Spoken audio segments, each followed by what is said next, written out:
جو ہدایات دی ہیں ان میں کوئی ایسا معاملہ گھریلو سے لے کر انسان کی نفسیات اور انسان کے نفس کا ضروریات سے لے کر بڑے بڑے جو ہے اداروں تک کے بارے میں جو اسلام نے جو اصول دیے ہیں وہ اس قرآن پر غور و فکر کے ذریعے سے یہ کہا گیا کہ اس پر غور و فکر کرو، اگر بلکہ یہ کہا ہے کہ غور و فکر کے ذریعے سے اس کے مطابق نظام زندگی ترتیب دو، یہی خلافت کی ذمہ داری ہے جو اس میں سونپی گئی ہے۔ اور لیکن اس کے بالمقابل جو سیکولر نظام ہے، مغربی نظام ہے، وہ صرف جو ہے وہ خواہشات نفس پر مبنی ہے، صرف اپنے فائدے مفادات پر مبنی ہوتا ہے۔ ان کی ترغیب صرف یہی ہے کہ عیش کرو، آخرت نہیں ہے، آخرت کے اس پر تصور پر وہ یقین نہیں رکھتا۔ چاہے جو لوگ مذہبی ہونے کے باوجود بھی اس سیکولر تصور میں یہ ہے کہ زندگی دوبارہ نہیں ہے، بس جو کچھ بھی ہے ادھر مزے کر لوں، یہ غیر شعوری طور پر بھی ان کے ذہن میں یہی بات پائی جاتی ہے کہ یہی عیش کی زندگی ہے۔ یہ تو آخرت میں جس وقت جائیں گے، اس لیے اسلام نے آخرت کے تصور کو انسانوں کی جو ہے اصلاح کے لیے اور ان کو باہمی معاملات کو ٹھیک رکھنے کے لیے آخرت کا تصور دیا ہے۔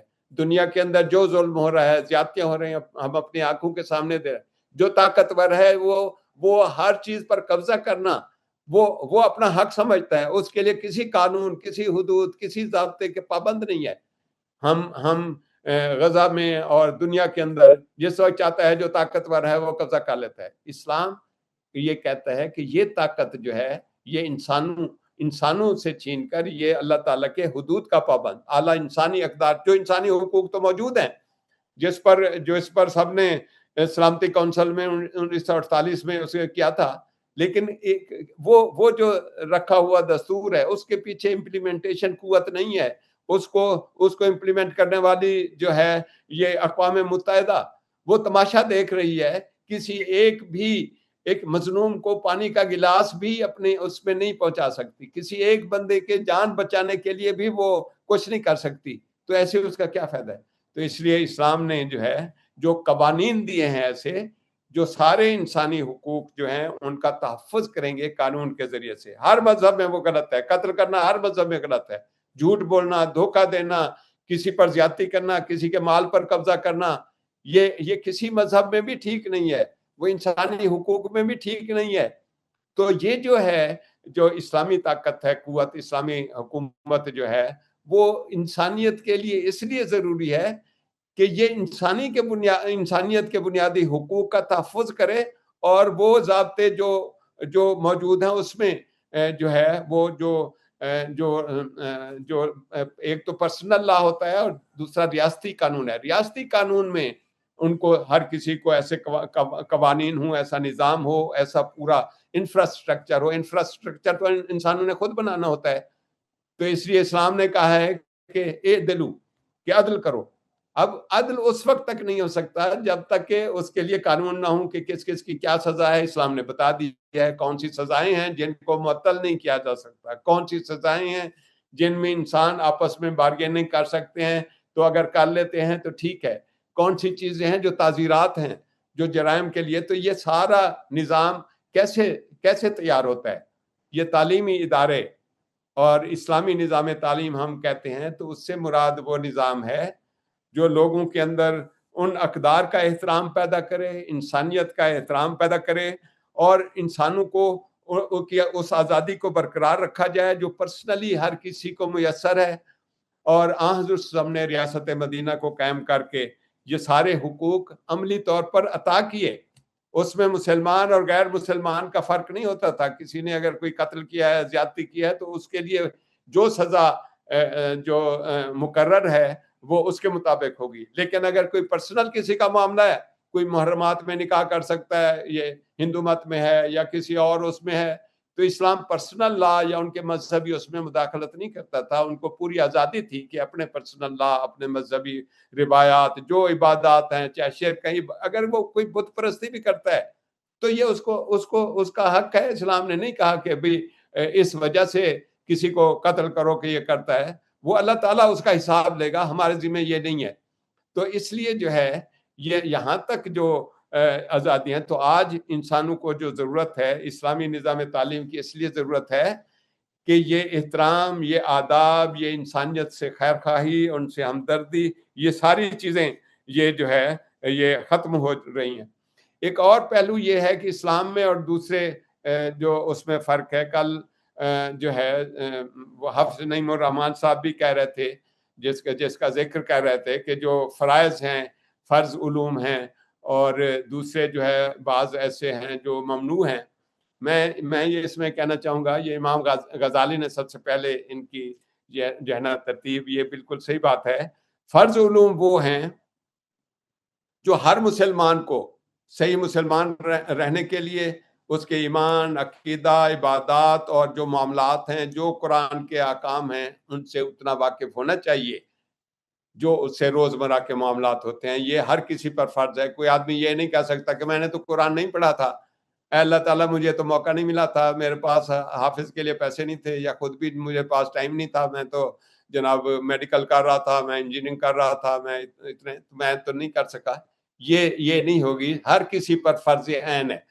دوسرا ہوتا ہے فرض کفایہ۔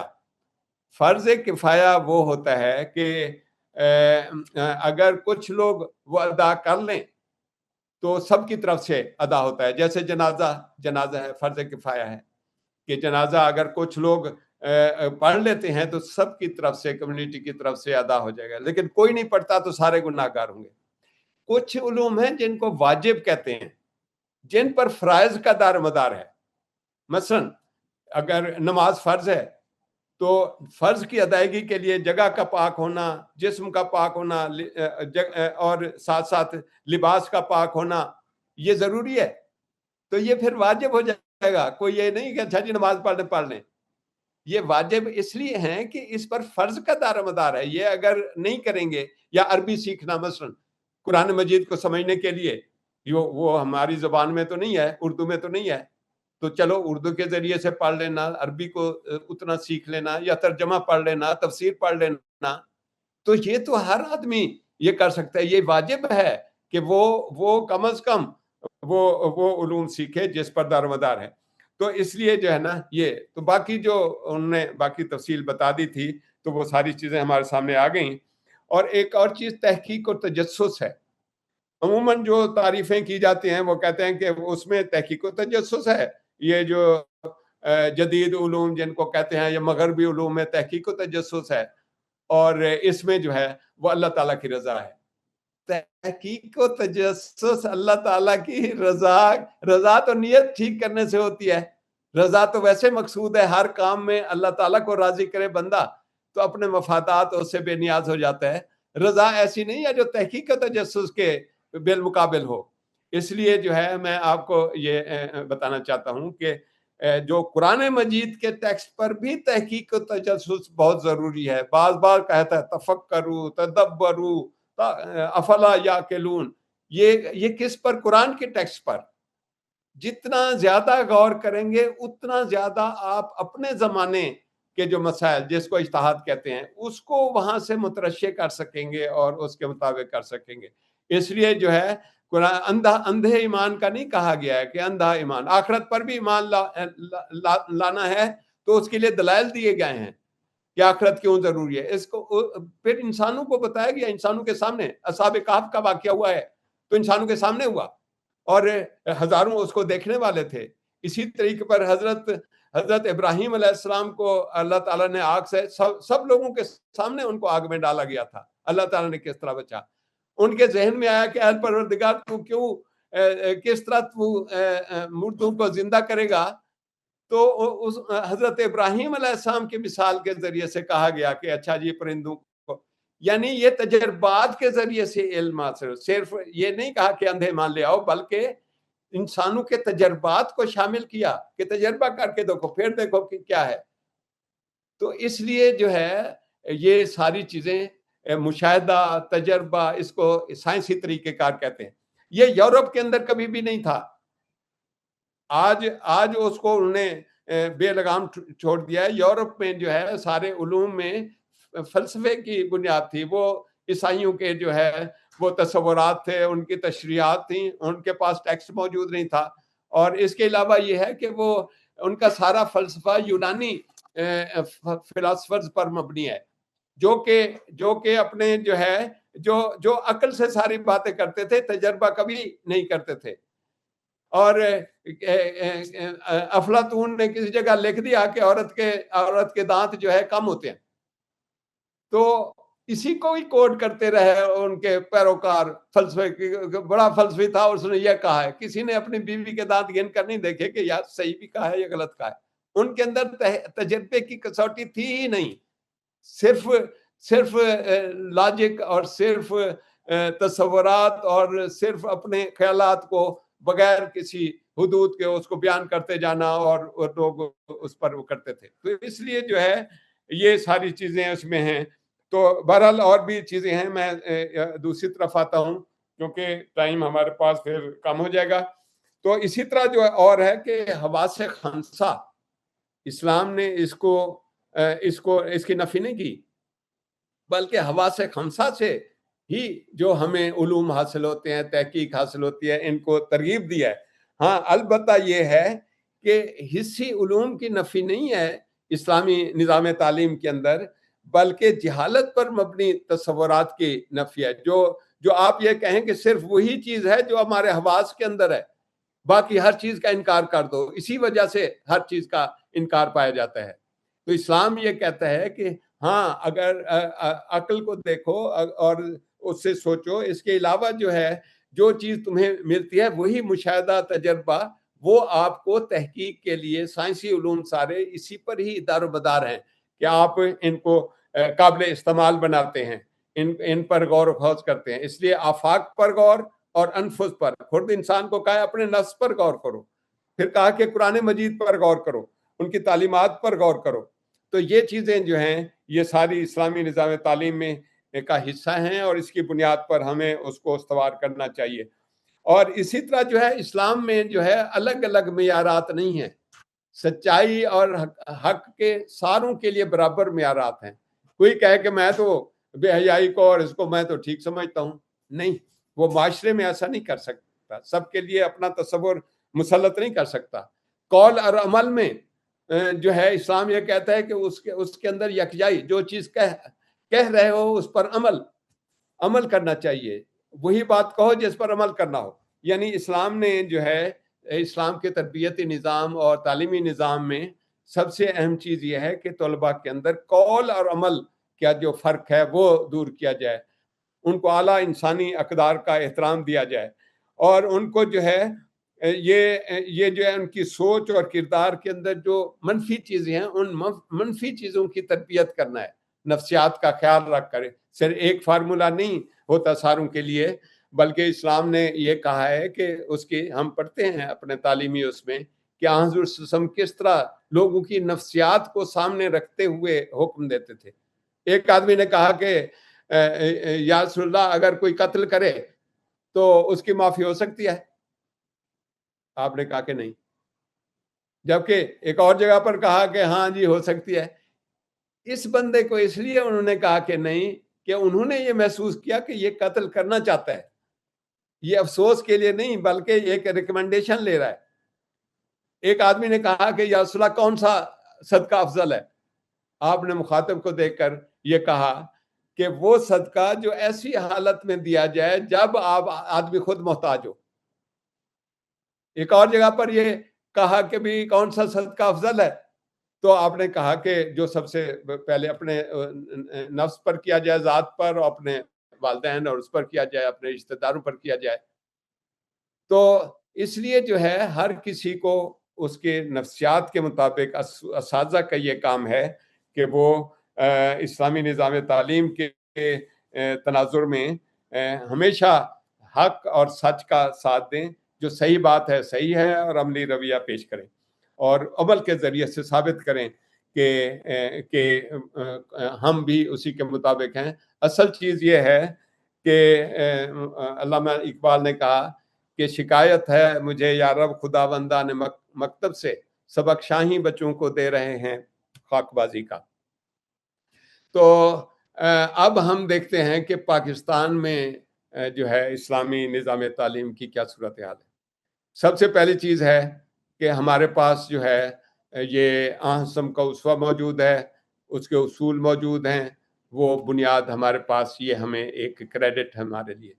دوسری چیز یہ ہے کہ ایک پورا نظام تعلیم جس نے سائنسی علوم کو بام عروج تک پہنچایا، مسلمانوں نے یہ سارا کام کیا، اور انہوں نے دنیا کے سارے علوم کو تراجم کر کے عربی میں، چاہے یونانی فلسفہ بھی جو یورپ تک مسلمان جو سکالرز ہیں، فلسفی ہیں، ان کے ذریعے سے پہنچا، بہت ساری کتابیں انہی کے ذریعے سے، اور اتنے کتابیں انہوں نے تیار کی، اور ایسے تعلیمی ادارے کھولے جہاں پر یورپ کے لوگ بھی آ کر پڑھتے تھے، اور وہاں پر جو ہے تحقیق اور تجسس پر بنیاد رکھی، اور قرآن مجید پر غور کے ذریعے سے یہ سارا کچھ ہوا، اور انہوں نے اس سے انسپریشن لی اور ان علوم کو فروغ دیا جو آج ہم سائنسی علوم کہتے ہیں۔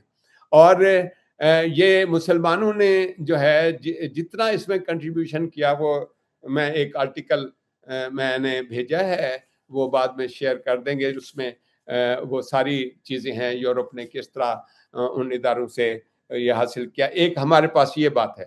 دوسری بات یہ ہے کہ یہاں پر مسلمانوں کی حکومت رہی، تو جو نظام تعلیم یہاں مغلیہ دور میں بھی رائج رہا، تو وہ سارے ایکسپرٹس یہاں سے پیدا ہوتے تھے، انجینئر بھی، اور ڈپلومیٹ بھی، اور سفارتکار بھی، اور سائنسدان بھی، ڈاکٹرز بھی، سارے اسی نظام تعلیم کے اندر پیدا ہوتے تھے جو تحقیق پر مبنی تھا، جو مسلمانوں کی روایت سے چلا آ رہا تھا۔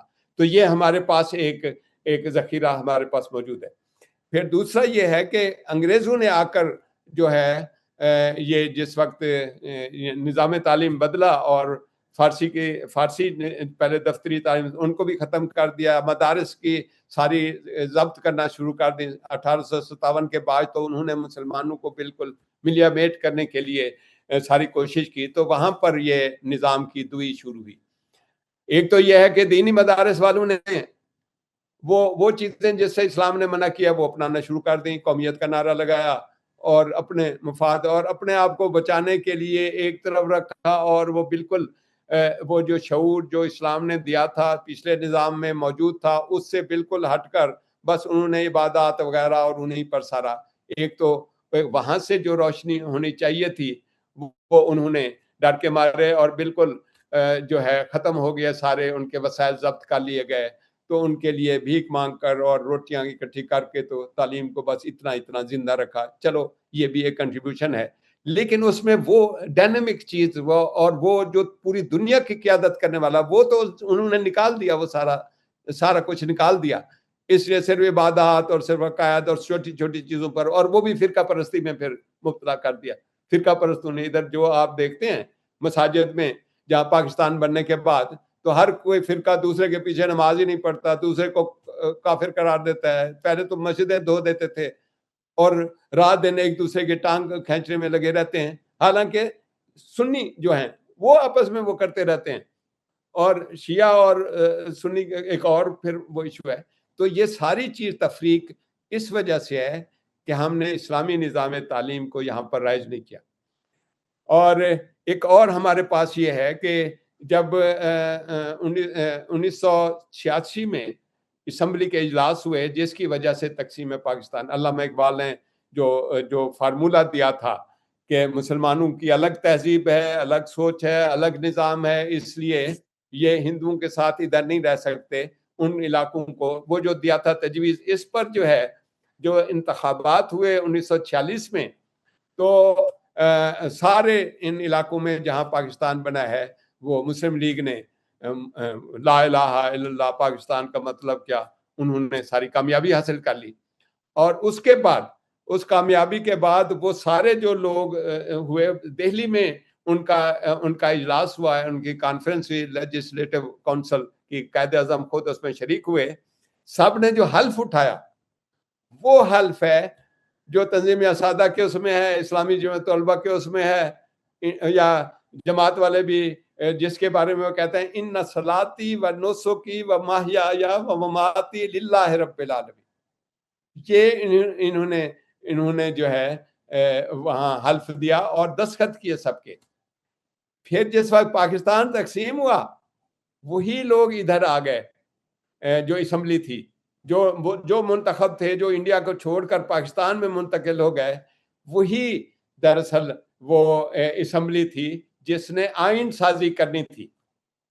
اور جب پاکستان بنا تو اس کے بعد جو بیوروکریسی تھی, بیوروکریسی فوج کی قیادت بھی اس وقت انگریز کے پاس تھی, اور اسی طرح جو ہے یہ بیوروکریسی ساری آخر دن تک, یعنی 14 اگست تک جو برطانیہ کی خدمت کرتے رہے, انہوں نے آ کر یہاں سیکٹریٹ وغیرہ اور یہ سارے ادارے سنبھال لیے. اور وہ سارے ان 7% لوگوں میں سے تھے جو خواندہ شمار ہوتے تھے.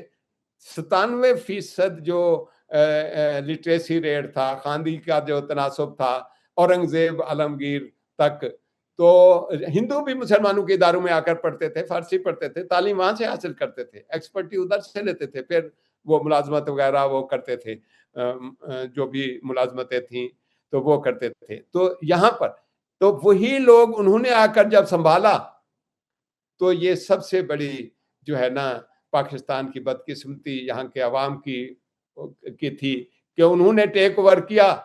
تو انہوں نے بجائے اس کے کہ آزادی کے تقاضوں کے مطابق اور جو لا الہ الا اللہ ہے اس کی روشنی میں, حضرت صلی اللہ علیہ وسلم کے اسوہ کی روشنی میں تعلیمی نظام کو نئے سرے سے استوار کرتے, انہوں نے اسی نظام تعلیم کو اسی طرح رائج کر دیا, اور اس میں ایک بھی ایسا نہیں طریقہ سوچا کہ بھی اس میں تبدیلی کریں. پھر قرارداد مقاصد جو ہے 1959 میں جب یہ پیش ہوئی, وہی اسمبلی وہی تھی, تو وہ جس وقت تو سب سے بڑی رکاوٹ بیوروکریسی نے ڈالی. وہ نہیں چاہتے تھے کہ اسلام کو بطور نظام حیات اور اسلامی زندگی کے جو وعدے کیے گئے ہیں, اردو کو باقاعدہ وہ زبان ہوگی, قومی زبان ہوگی, اور یہ جو چیزیں ہیں کہ ایسا ماحول فراہم کیا جائے گا کہ تعلیم اور تربیت دی جائے گی کہ اسلام کے اصولوں پر لوگ عمل کر سکیں, انہوں نے شدید مخالفت کی. لیکن لیاقت علی خان ظاہر ہے کہ ہمارے قائد ملت, اور اس کے علاوہ لوگ جو تھے جو ہجرت کر کے آئے تھے, وہ سارے کہتے تھے کہ بھی یہ جو ہے اسلامی تعلیمات کو اگر آپ آئین میں نہیں شامل کرتے یا اس کے بارے میں ریزولوشن نہیں پاس کرتے تو پھر فائدہ کیا, ہم کیوں قربانی دے کر آئے ہیں. اس پریشر میں جو ہے یہ قرارداد مقاصد منظور ہو گئی. لیکن جب منظور ہو گئی تو اب اس کو اسمبلی سے پاس کرانا تھا 1956 میں.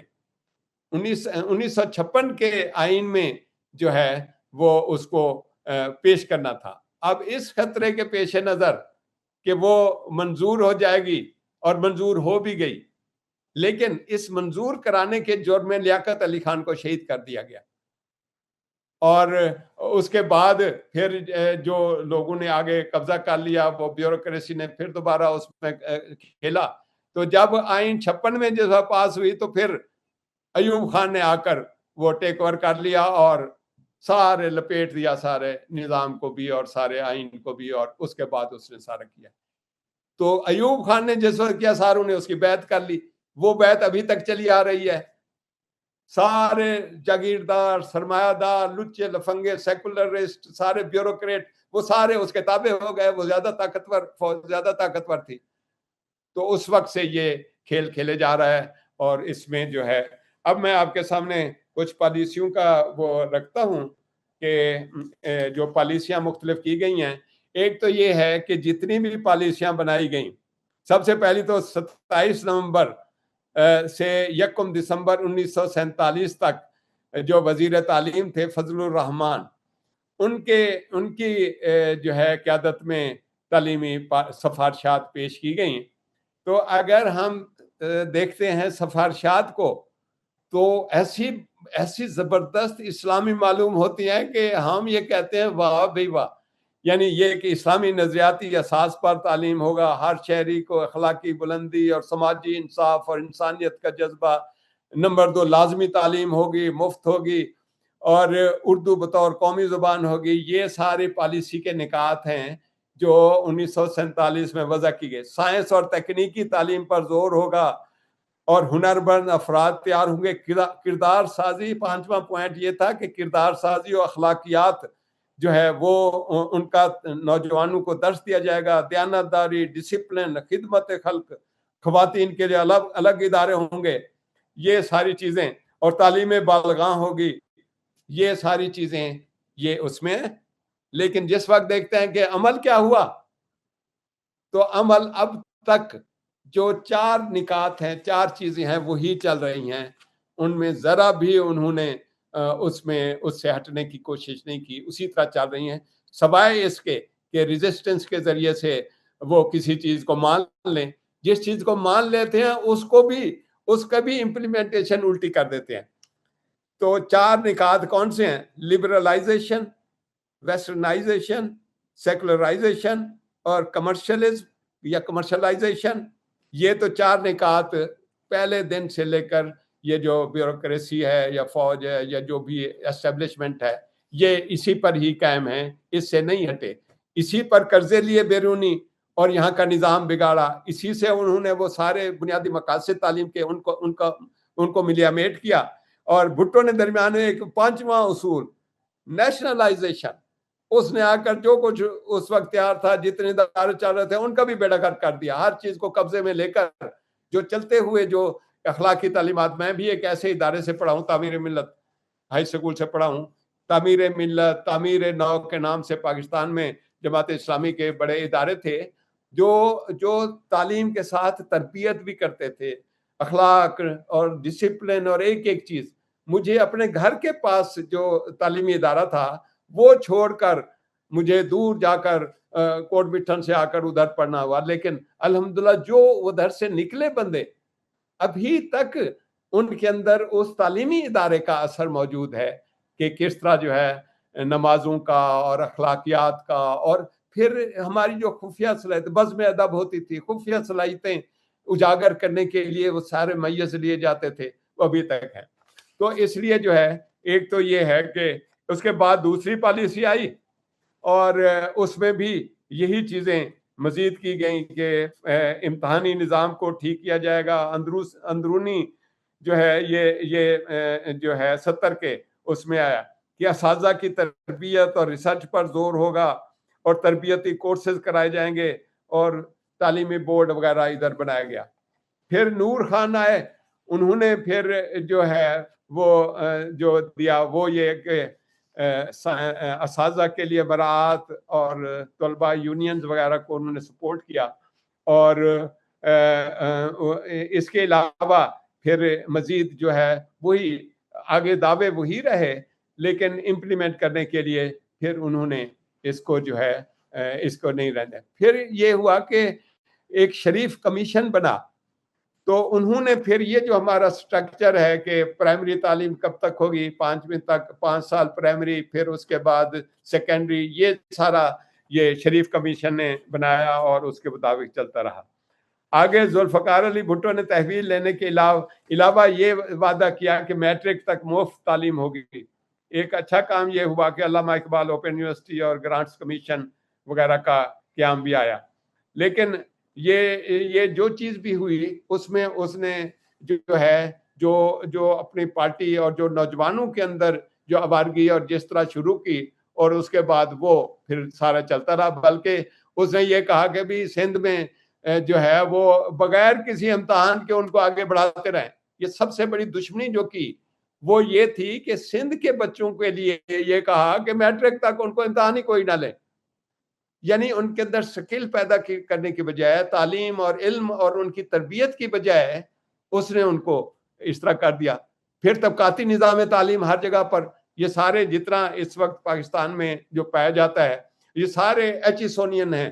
جتنے لوگ زیادہ اقتدار میں آتے ہیں نا، ان کو ذرا پوچھیں کہ کہاں سے پڑھے ہوئے ہیں، یا ایچیسن کے پڑھے ہوئے ہیں یا بہاولپور کے وہ جو ہے کیا نام ہے اس کا، وہاں کے ان کے جو بالا تر طبقوں کے لیے جو تعلیمی نظام ہے ان کے، اور یہ باہر کے پڑھے ہوئے ہیں. انگریز ان کو باہر ہی بھیجتے تھے، یہاں آ کر ان کو پھر وہ اسی زمانے میں جب انگریزوں کی یہاں حکومت تھی، اب بھی انہی لوگوں کو یہ باہر کے پڑھے ہوئے ہیں. اور اپنے یعنی ڈرغازی خان کو میں جانتا ہوں، جہاں پورے ڈویژن ادھر کر میں رہنے والا ہوں، اسی طرح سندھ کو، بلوچستان کو، کہ انہوں نے وہاں پر تعلیمی ادارے نہیں قائم کرنے دیے.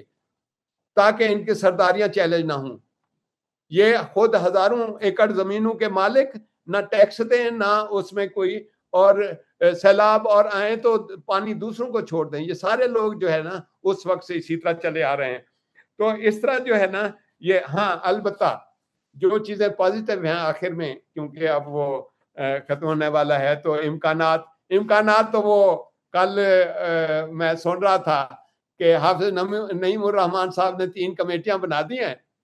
یہ انشاءاللہ امکانات پیدا کریں گے انشاءاللہ.